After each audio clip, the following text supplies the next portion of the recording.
ज्ञानतिमिरान्धस्य ज्ञानञ्जनशलाकया चक्षुरुन्मीलितं येन तस्मै श्रीगुरुवे नमः।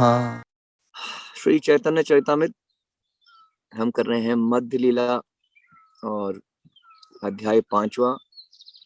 हमने सुना श्लोक संख्या 44, जिसमें कि तरुण ब्राह्मण ने ये कहा कि किस प्रकार से आप साक्षी, तो जो गोपाल जी ने साक्षी किया है वो बहुत दूर देश में किया है, कहाँ वृंदावन और कहाँ पे विद्यानगर।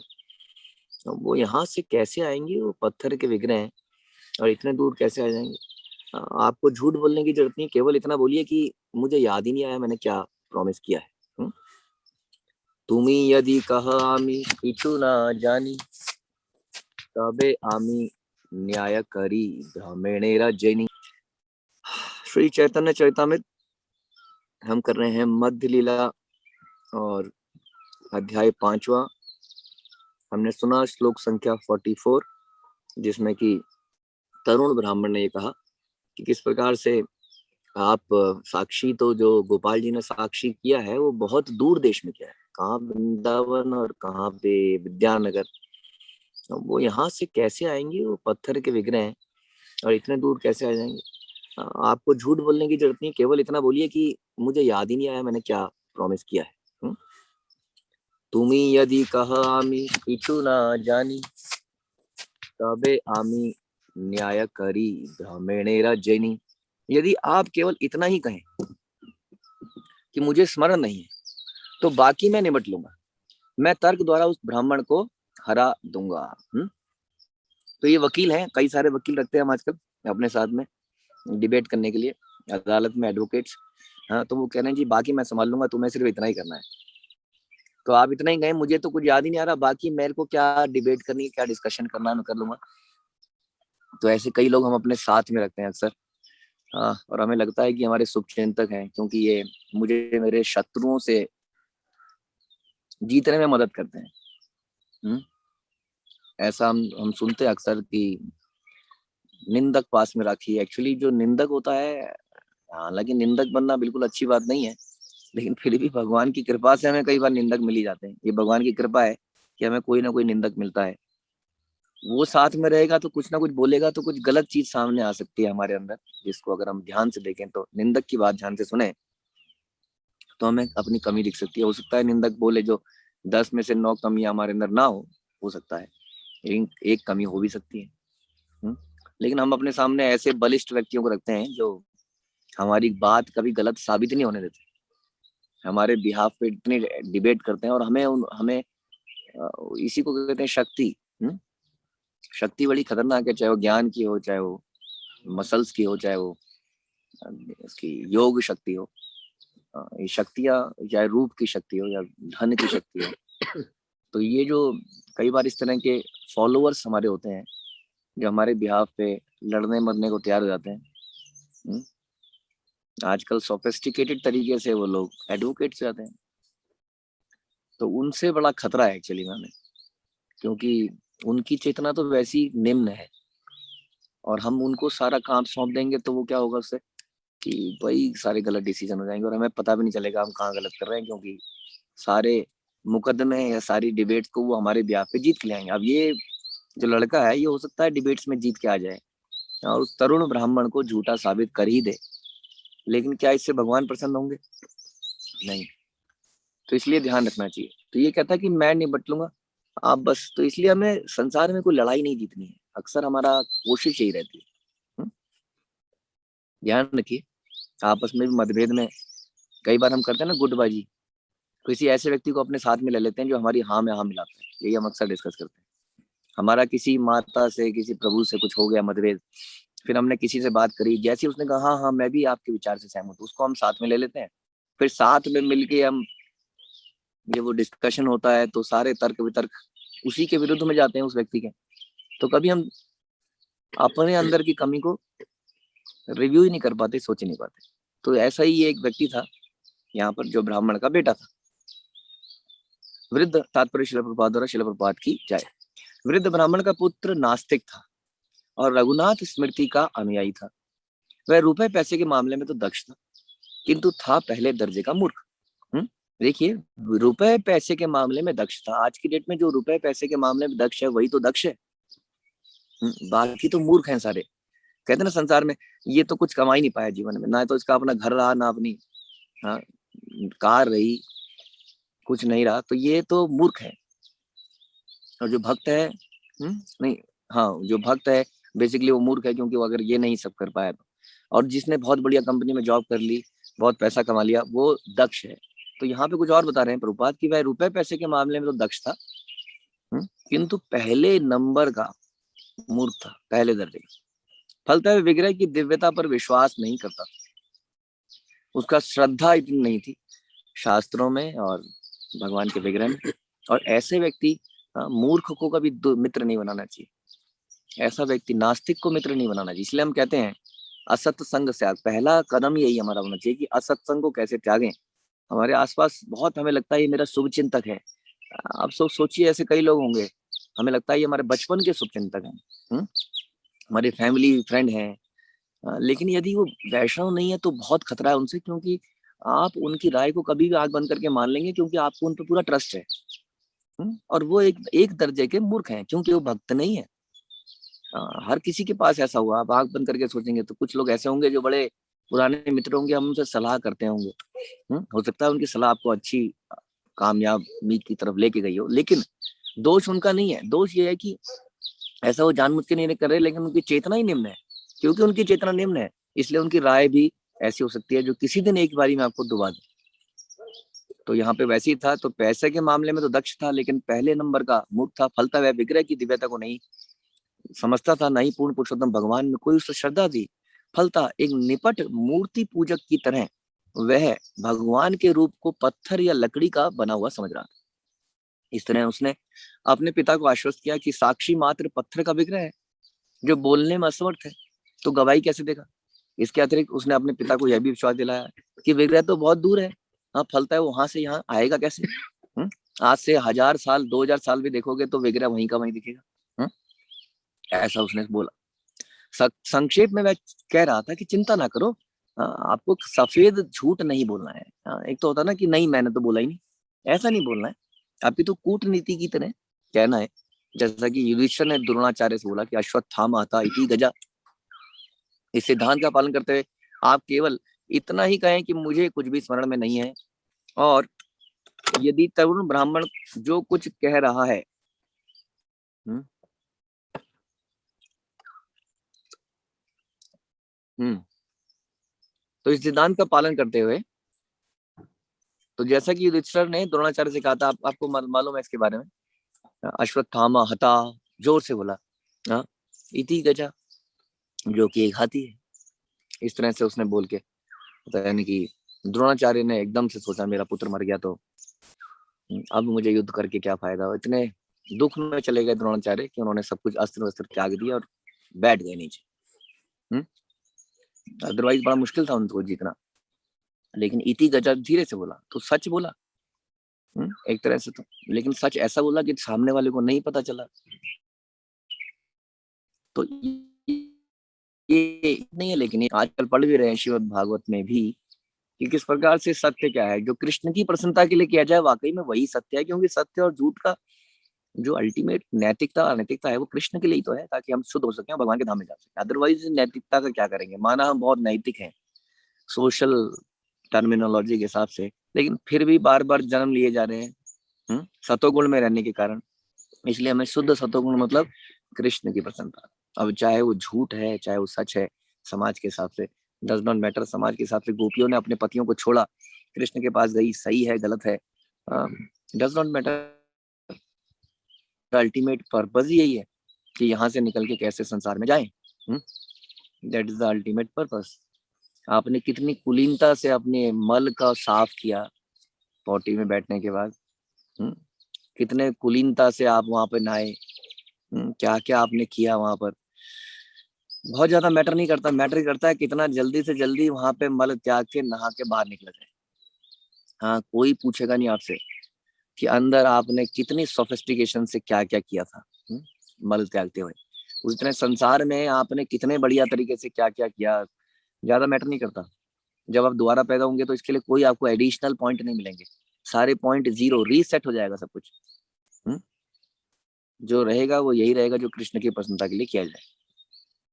सिद्धांत का पालन करते हुए आप केवल इतना ही कहिए कि मुझे कोई स्मरण नहीं है, ये तरुण ब्राह्मण जो कुछ कह रहा है मैं इसे पूर्णतः, मैं तो अनजान हूँ। यदि आप इसे इस प्रकार बोलेंगे तो फिर मैं जानता हूँ कि किस तरह से तर्क करके शब्दों को घुमा फिरा के हराया जाए। इस तरह आप उसे कन्यादान करने से बच सकेंगे और हमारी कुलीनता बनी रहेगी। आपको चिंता करने की आवश्यकता नहीं, मैं हूं ना। तो इस तरह से हमारी कुलीनता, कौन सी कुलीनता बनी रहेगी?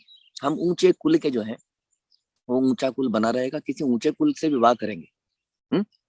तो इस प्रकार उसने बोला ये सब मान सम्मान के लिए और कुछ नहीं। इत एतशुनि विप्रेर चिंतित हैल मन, एकांत भावे चिंते विप्र गोपाल चरण। जब वृद्ध ब्राह्मण ने यह सुना तो उसका मन शुद्ध हो गया, दुखी हो गया वो ये सब बात सुन के। असहाय अवस्था, उसने सोचा कि क्या करूं, मैं तो फंस गया बहुत बुरा, ऐसा मैं चाहता नहीं हूं करना, मेरी अंदर से ही इच्छा है कि मैं ऐसा उसको शादी करूं। तो असहाय अवस्था में उसने अपना ध्यान गोपाल के चरणों में एकाग्र किया।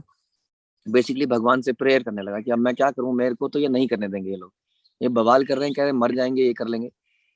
हालांकि ऐसे में हमें थोड़ा, जैसा हमने कल भी डिस्कस किया था, कि हमें थोड़ा सा कठोर होना पड़ता है, लेकिन इतना करेज ये नहीं लेके आ पाए और असहाय महसूस किया तो ठीक किया उन्होंने। उसके बाद उन्होंने भगवान की ध्यान किया, भगवान से प्रार्थना करी, मोर धर्म रक्षा पाए न मरे, निज जन दुई रक्षा कर गोपाल लैनु शरण।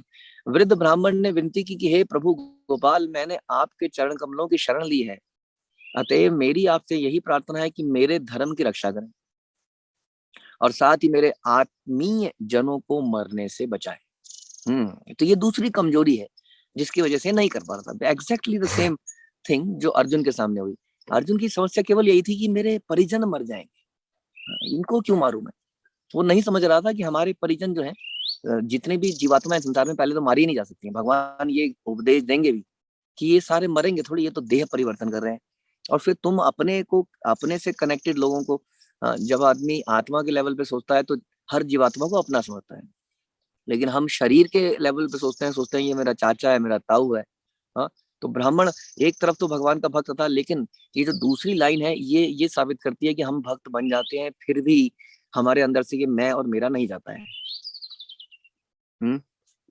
इस पे विचार कीजिए गहराई से कि भक्त बनने के बाद भी हमारे हृदय से मैं और मेरा नहीं जा पाता है, इसलिए हम टोटली शुद्ध नहीं हो पाते हैं, इसलिए भगवान के धाम जाने में कई जन्म बीत जाते हैं। तो यहाँ का इसका कंसर्न यही था, इसको चाहता तो था शादी करे, वो कुलीन उलीन कुल के चक्कर में नहीं था, लेकिन उसको अब ये डर था कि मेरे अपने मर ना जाए जहर खा के, हाँ, या कुछ ऐसा न कर दे। तो वो भगवान से ही प्रार्थना करता है कि मेरे इनको मरनों से भी बचाओ, और धर्म की भी रक्षा हो, जो मैंने प्रॉमिस किया वो पूरा हो। तो हमें ऐसा ऐसा इस कथा में तो भगवान मदद करेंगे, लेकिन ये प्रार्थनाएं, देखिए भगवान से प्रार्थनाएं तभी सही रहती हैं जब हमारा प्रयास भी रहे। बिना प्रयास के प्रार्थना कोई बहुत अच्छी बात नहीं है। हमारा प्रयास हो और उसके बाद प्रार्थना करें। माना ऐसे में हम ये करें कि हम करेंगे, हम यही डिसीजन लेंगे, अब भगवान इनको सद्बुद्धि देना, इनको ये प्राण बचाना, तो फिर भी समझ में आता है कि हम आगे बढ़ेंगे। अब जो है इनके प्राण आप बचाना। अब हम कहते हैं हम आगे भी नहीं बढ़ेंगे, इनके प्राण भी बच जाए, धर्म भी हो जाए, हे भगवान आप मदद करें। तो ऐसा तो कभी नहीं बोला गया। हाँ, अर्जुन को भी बाण उठाना ही पड़ा था। अर्जुन भी कह सकता था भगवान देखिए आपको मारना है, मरने वाले सामने खड़े हैं, मैं बीच में क्या कर रहा हूँ, मैं इस झमेले में क्यों पड़ूं, कितना दुख होगा, आप घुमाइए अपना चक्कर और खत्म कीजिए इन सबको। तो उसने करना पड़ा। तो इसलिए प्रयास हमें करना पड़ेगा, खाली प्रार्थनाओं से नहीं चलेगा, खाली प्रयास से भी नहीं चलेगा, दोनों का मिश्रण करना पड़ेगा। तो यहाँ पे प्रार्थना कर रहे थे तो कई सारे सिद्धांत निकले कि एक तो हम अभी भी मैं और मेरा के चक्कर में फंसी रह जाते हैं, दूसरा हमें मेहनत करनी पड़ेगी और साथ में प्रार्थना करनी पड़ेगी। एई मत विप्रचित चिंतित लागिला, आर दिन लघु विप्र तान घरे आइला। अगले दिन जब वह ब्राह्मण इस बारे में गंभीरता पूर्वक विचार कर रहा था, तब तरुण ब्राह्मण उसके घर में आ गया। आ गया, इसको भी ध्यान में आ गया तरुण ब्राह्मण को, क्योंकि विवाह तो करना ही है। अब जब विवाह करना है तो वो भी कहीं और कैसे करेगा, क्योंकि दोनों की शादी तो एक तरह से पक्की हो गई है। तो ऐसा नहीं है तरुण हमें, हम अक्सर डिस्कस करते हैं कि विवाह करना बड़ा आवश्यक है। हमने पिछले उसमें भी डिस्कस किया किस प्रकार कम उम्र में ही विवाह को पक्का कर दिया जाता था, चाहे विवाह बाद में किया जाए, ताकि मानसिकता से हम फिक्स हो जाए, इधर उधर दिमाग ना भटके। तो वह तरुण ब्राह्मण उसके घर में आया आसिया परम भक्ते नमस्कार करी, विनय करिया कहे कर दुई योड़ी। तरुण ब्राह्मण ने उसके पास आकर सादर प्रणाम किया, फिर अत्यंत विनीत भाव से हाथ जोड़कर इस प्रकार से बोला। ये तो वैसे ही बहुत ही अच्छा डिवोटी था ही, इसके अंदर से तो विनम्रता टपकनी थी। तुम्ही मोरे कन्या दीते करिया च्यांगिकार, एबे किछु नाही कह कि तुम्हार विचार। आपने मुझे अपनी कन्या दान करने का वचन दिया है, किंतु अब आप कुछ बोल ही नहीं रहे हैं। आपने क्या निर्णय लिया है? देखिए, मैं बोल सकता था, हाँ तुम मुकर रहे हो अपनी बात से, इतने दिन हो गए कुछ नहीं बोल रहे हो, तो अभी भी पूछ रहे हैं आपने क्या निर्णय लिया। हम्म? आपने वचन दिया था और अब आप कुछ बोल नहीं रहे हैं। और ये भगवान के सामने वचन था, तो वो व्यक्ति भी चाहता था कि जो भगवान के सामने वचन दिया जाए उसकी पूर्ति होनी चाहिए। तो आपने क्या निर्णय लिया ब्राह्मण महोदय? एतशुनि सई विप्र रहे मौन धरी, तार पुत्र मारीते आइला हाथे ठेंगा करी। तरुण ब्राह्मण द्वारा ऐसे कहे जाने पर वृद्ध ब्राह्मण मौन रहा। उसे समझ नहीं आया क्या बोलूं, क्योंकि बोलते ही तो घर वालों ने जहर खा लेना है। डरा हुआ था, अटैचमेंट थी, हाँ परिवार से अटैचमेंट थी, इस कारण बहुत बड़ा एक तरह से अपराध कर रहा था। मौन रहना भी ना एक तरह से कई जगह पे बहुत आपराधिक है, अपराध है, मतलब है। जहाँ बोलना चाहिए वहां बोलना ही पड़ेगा। इस अवसर का लाभ उठाकर वृद्ध ब्राह्मण का पुत्र जब वो मौन रहा तो उसको तो इतना ही चाहिए था, बस चुप है। अब बेटा आ गया, आपके हमारे फॉलोवर्स आ गए। आपका पुत्र भी हो सकता है, आपका फॉलोअर, आपके कई बार पिता हो सकते हैं, कोई भी हो सकता है, आपके बिहाफ पे लड़ने आ गए। हमने ये डिस्कस किया, अगर ये व्यक्ति शुद्ध नहीं है, शुद्ध वैष्णव नहीं है, तो ऐसे लोगों को रखना उचित नहीं है साथ में। उनको इतना अधिकार देना ठीक नहीं है कि वो आपके बिहाफ पे बोल पाए। इस अवसर का लाभ उठाकर वृद्ध ब्राह्मण को का पुत्र उस तरुण ब्राह्मण को मारने के लिए लाठी लेकर तुरंत भागा। हाँ, मारने के लिए आ गया, बताइए। आरे आधम मोर भाग्नि, चाह चाह विवाहिते, वामन हैया चांद ये न ताहा चाहता धरीते। पुत्र ने कहा, अरे नीच, तू मेरी बहन के साथ इस प्रकार विवाह करना चाहता है, जैसे कोई बौना व्यक्ति चांद को पकड़ना चाहता हो। अपनी औकात को देखा है तूने? ठेया ले थेखी सेई विप्र पलाया गेला, आर दिन ग्रामेरा लोका एकत्र करेला। उसके हाथ में लाठी देकर बेचारा तरुण ब्राह्मण भाग गया। हुँ? ये नेचर नहीं है ब्राह्मणों का, युद्ध करना, लड़ाई करना, बहस करना, वो ऐसा नहीं करना चाहते हैं। बाई नेचर शांत रहना चाहते हैं, शांति से जितना काम हो जाए। क्योंकि इससे क्या होता है, इससे हमारी चेतना एजिटेट हो जाती है, हमारा मन ध्यान भगवान के ध्यान में, नाम में नहीं लग पाता है। इसलिए उसने लाठी देखी तो भाग गया। किंतु अगले दिन उसने क्या किया, सभी गांव वालों को बताई बात और उनको एकत्र किया। देखिए जी, ऐसा हुआ था, गोपाल जी के सामने ये सब हुआ था। सब लोग बड़ विप्र डाकिया अनिल, तबे से ही लघु विप्र कहिते लागिला। तब गांव के सभी लोगों ने वृद्ध ब्राह्मण को सभा स्थल पर बुलाया। कि देखिए ये तरुण ब्राह्मण कुछ कह रहा है, क्या आपने प्रॉमिस किया था? तत्पश्चात तरुण ब्राह्मण ने उनके समक्ष कहना शुरू किया। अब एक तरह से पंचायत लगी है। अब तरुण ब्राह्मण बोल रहा है सबके सामने, इह मोरे कन्या दीते करिया छे अंगीकार, एबे ये ना देना पूछ इहार व्यवहार। इन महाशय ने अपनी कन्या मुझे देने का वचन दिया, किंतु अब ये वचन नहीं निभा रहे। कृपया इनसे इनके इस व्यवहार के विषय में पूछें, ऐसा क्यों कर रहे हैं? तबे से ही विप्रेर पूछिल सर्वजन, कन्या केने ना देह यदि दिया छ वचन। वहां पर एकत्रित सभी लोगों ने वृद्ध ब्राह्मण से पूछा, यदि पहले आप कन्यादान का वचन दे चुके हैं तो आप अपना वादा पूरा क्यों नहीं कर रहे हैं? आपने अब वचन दे रखा है। हाँ, ये वचनों की बात इतनी इंपॉर्टेंट है, आज की डेट में भी है, ऐसा नहीं है। हाँ, लेकिन मुकर जाते हैं लोग। तो सभी लोग गांव वाले चिंतित थे कि ये तो गलत बात है, ऐसा तो करना नहीं चाहिए। विप्र कहे सुन लोक मोर निवेदन, कबे की बिला याची मोरा नाही कसमरण। ये झूठ बोल दिया। वृद्ध ब्राह्मण ने कहा, मेरे हे मित्रों, कृपया मेरा निवेदन सुने, मुझे ठीक से याद नहीं है कि मैंने क्या ऐसा कोई वचन दिया था। ठीक से याद नहीं है, समझ नहीं आ रहा।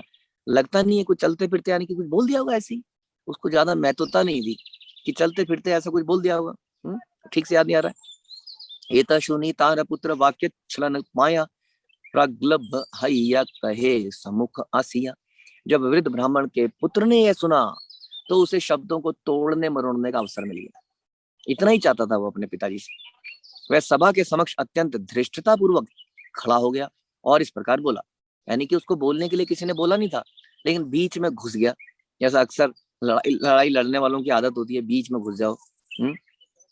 तो घुस गया बीच में और वहां क्या बोला, तीर्थ यात्राय पितार संगे छिल बहु धन, धन देखी एई दुष्टेर लईते हैल मन। जगह जगह की तीर्थ यात्रा करते समय मेरे पिता अपने साथ प्रचुर धन ले गए। इस धूर्त ने उस धन को ठगने की ठान ली। अब देखिए, अभी तो हमें प्रॉमिस पूरा करना था उसको देने का, अब उसी को चोर साबित किया। बहुत बढ़िया है। हाँ, तरीका, प्रैक्टिस। ये तो डिबेट करते हैं लोग, चालू लोग होते हैं, वो यही करते हैं, इसी तरह का व्यवहार करते हैं कि इससे पहले कि ये हमारे पर आरोप लगाए, हम ही उसके ऊपर आरोप लगा दें। तो उन्होंने ही आरोप लगाना शुरू किया। क्या की एक्चुअली में ये व्यक्ति दुष्ट है, ये व्यक्ति चोर है, ये व्यक्ति ठग है। हाँ, मेरे पिताजी बहुत सारा धन लेके गए थे और इसने क्या किया, उनका धन को लूटने के लिए, हाँ, इसके लिए इसने चाल चली। और यही सारी चाल का एक पार्ट है जो ये बोल रहा है। ये वास्तव में ठग है। हाँ, एक तरह से मेरी बहन से शादी करेगा और धन यहाँ से सारा लूट लेगा। और के संग नाही यही संग एकल, धुतुरा खाओ यांछा या बापे करीला पागल। मेरे पिता के साथ इसके अतिरिक्त अन्य कोई नहीं था, ये दोनों ही थे। इस धूर्त ने पिताजी को धतूरा खिला दिया, पागल कर दिया, और पागल करके कुछ भी बुलवा दिया। और अब बोल रहा है इसने प्रॉमिस किया। सब धन लया कहे चोरे लई ल धन, कन्या दीते चाही याचे उठाई ल वचन। ये धूर्त ने मेरे पिता का सारा धन लेकर यह कह दिया कि उसे कोई चोर ले गया है। हाँ, धन भी ले गया, चोरी कर चुका है मेरे पिता का धन। और अब ये दावा कर रहा है कि मेरे पिता ने अपनी पत्नी का, अपनी कन्या का दान करने का वचन दिया है। यानी कि उस धन से इसका पेट नहीं भरा, अब कन्या भी लेगा, और उसके बाद कन्या होने के नाते कई सारा धन भी वसूल लेगा। देखिए, और ब्राह्मण शांत है, ब्राह्मण कुछ नहीं बोल रहे हैं। ऐसे में जो है, शांत रहना बहुत बड़ा झूठ है। इसलिए ध्यान रखिए कि भगवान की जो है, परमात्मा हमेशा हमें देख ही रहे और हमें प्रसन्न करने का प्रयास कर रहे हैं। वो प्रसन्न होंगे हमारी ईमानदारी से, सत्यता से। तो देखिए, कई बार जैसे हम कह रहे हैं कि सत्यता कई बार झूठ बोलने में है, कई बार अलग अलग तरीकों से हो सकती है। कृष्ण की प्रसन्नता, यहाँ पे कृष्ण की प्रसन्नता कहाँ है? गोपाल जी के सामने तो ये प्रॉमिस किया कि मैं दूंगा, अब नहीं बोल रहा है कुछ भी। जस्ट इसलिए कि उसके बच्चे, परिवार के लोग उससे रुष्ट ना हो जाए, दूर ना चले जाए, मर ना जाए, उसकी वजह से इतना बड़ा अपराध हो रहा है। तो मेरे पिता ने उसे अपनी कन्या करने का वचन दिया है, ऐसा ही झूठ बोल रहा है। इसने धतूरा खिलाया है, इसने चोरी करी है। तोमरा सकल लोक करह विचारे, मोर पितार कन्या दीते योग्य की ही हारे।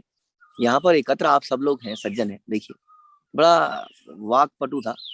किसी व्यक्ति को ये बोल दिया जाए ना, आप कितने अच्छे हैं, कृपया आप बताइए क्या होना चाहिए। बस जब उसने सुन लिया कि आप कितने अच्छे हैं, तो अब इस आदमी से अपनी तारीफ सुन ली, तो इसके बारे में उल्टा कैसे बोले। तो पहले ही बोल दिया आप कितने सज्जन लोग हैं। कृपया विचार करें कि इस दरिद्र ब्राह्मण को मेरे पिता का कन्यादान उचित होगा? ये देखिए, क्या इसकी औकात है, क्या क्या हमारा है, हमारा कोई रिश्ता बनता है क्या? आप सज्जन लोग हैं, आप ही बताइए जरा। इत शुनि लोके रमने हईला संशया, संभवे धन लोभे लोक छाड़े धर्म भया। यह तर्क सुनकर सब एकत्र जो लोग थे वो शंकित हो गए। उन्होंने सोचा कि यह संभव है कि धन के लोभ से कोई अपना धर्म छोड़ दे। उन्हें लगा कि हाँ, धन के चक्कर में ऐसा अनर्थ हो सकता है। अब उनके दिमाग में डाउट डाल दिया। देखिए, ये ऐसे होता है समाज में। इसलिए जो हमें क्या बोल रहा है, क्या नहीं बोल रहा है, ये बड़ा इंपॉर्टेंट है। हम अपने कानों से सुनते हैं और विचार बना लेते हैं, और फिर उसी विचार के हिसाब से उस आदमी को देखते हैं। इसलिए ये सारी गंदगी ऐसी ही जाती है, बड़ा इंपॉर्टेंट है। आप पूरा रामायण देखिए, मंत्रा हम सुनते हैं, जो केकई थी वो राम को बड़ा प्यार करती थी एक्चुअली में, भरत से ज्यादा प्यार करती थी। और एक व्यक्ति के भड़काने पर कितना करप्शन उसके दिमाग में चला गया, और पूरी रामायण की कथा बदल गई। इसलिए ध्यान रखिए कि हमारे आसपास कौन लोग हैं, इसलिए बड़ा इंपॉर्टेंट है। अगर भक्त भी है तो क्या फॉल्ट फाइंडर भक्त है, दुष्ट भक्त है, वो खुद ही रंग से नहीं करता है कई सारी चीजें। ऐसों को मित्र बनाएंगे तो हमारा भी सर्वनाश होगा। तो ध्यान से सुनना पड़ेगा, इस कथा में अभी बहुत कुछ होने वाला है आगे। तरुण ब्राह्मण क्या जवाब देगा, ये अदालत चल रही है, इस अदालत में आगे क्या होगा जानने के लिए अगले बार की कथा सुनिए। श्रील प्रभुपाद की जय, श्री चैतन्य चरितामृत की जय, श्री कृष्णदास कविराज की जय।